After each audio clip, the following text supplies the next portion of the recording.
Good morning. Ayan, tanghali na ulit tayo na gising kasi nahirapan matulog. Ayan, mag-wash tayo ng face bago tayo lumabas ng room para starting ay another day na fresh ang mukha. Sarap. Wash. Para hindi tayo haggard in the morning, kailangan natin mag-hilamos.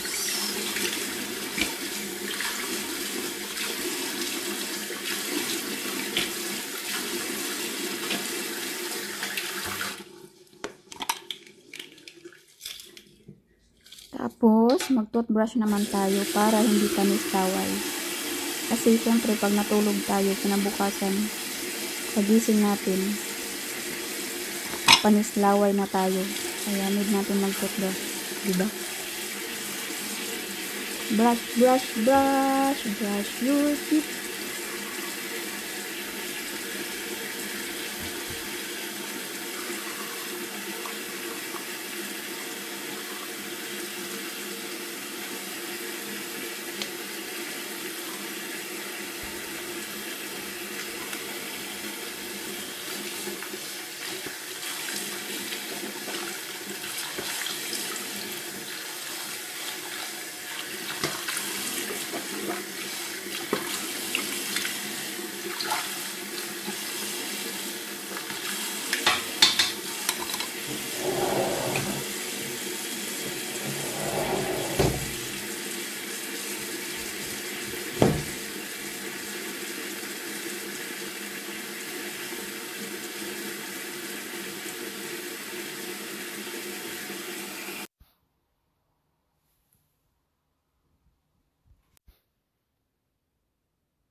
So, ngayon naman, maglalagay tayo ng cream para sa nunal ko. Yung tinanggalan ng nunal kasi, papiklat na siya. Kailangan siya lagyan ng cream.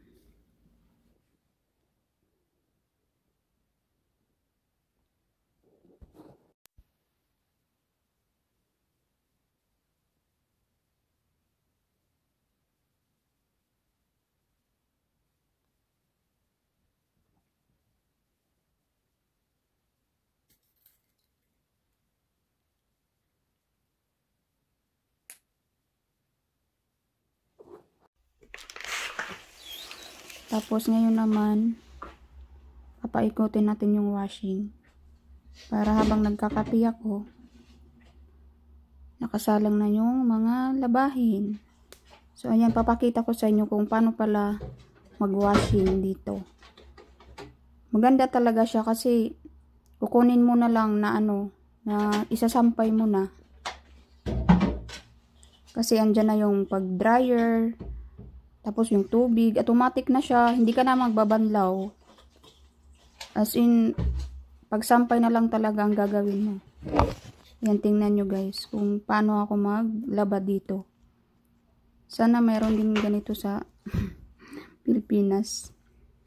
Meron talaga ganito pero ayan siya guys, ayan.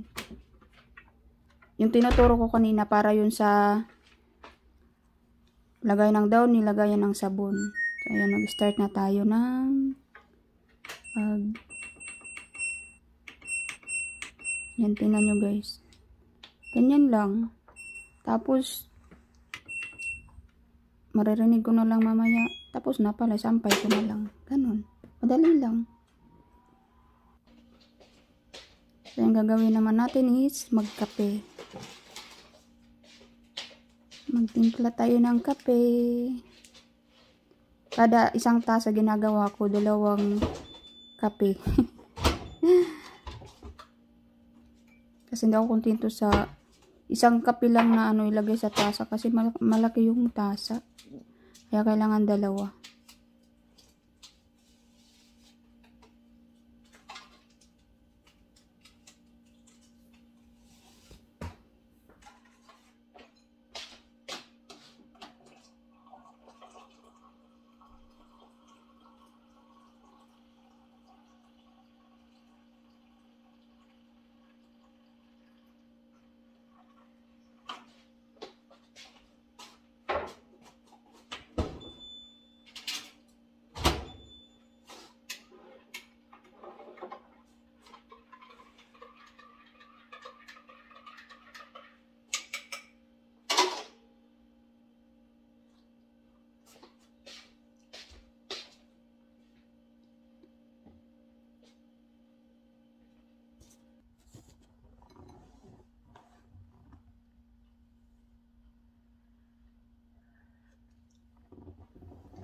Kape tayo.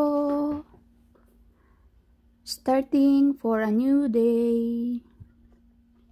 Hindi po masaya yung araw namin or Pasko namin. Dahil isa po sa pinsan ko yung nawala sa buhay namin. So, mahirap po talaga.